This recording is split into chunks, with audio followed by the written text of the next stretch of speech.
All right, Jeffrey, break this down for me. This is quite something that the entirety of this algorithm, by the way, that Neil Ferguson did not release to the public, his estimates were based on 6 passengers from a total of 6 flights out of Wuhan. This is the entirety of his basis? Does he understand that that sample size is non-representative?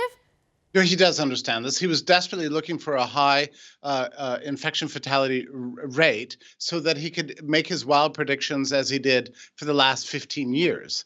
But this is what he specializes in, is creating hysteria.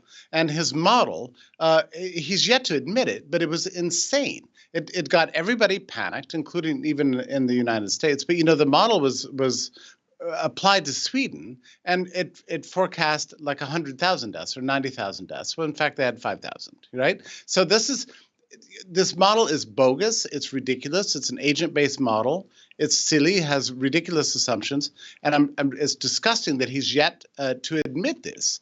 He was at the House of Lords in a testimony the other day and being grilled by some very smart people, and even then he's still defending his model. This is a guy whose influence has been toxic for the world, destroyed the lives, arguably, of 1 billion people.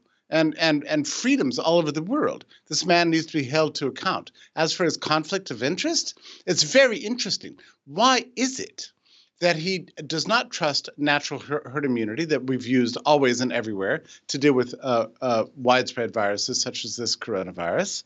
Why is it that he thinks we have to forestall why we can't just deal with the viruses we always have for hundreds of thousands of years? Why does he think we have to shut down everybody's life and liberty and rob everybody of their property rights, to pending a vaccine which turns out he himself is financially invested in? So it's highly suspicious, and I think everybody really needs to lean in on Neil Ferguson. This guy needs to come clean and admit the crimes that he's committed, intellectual crimes.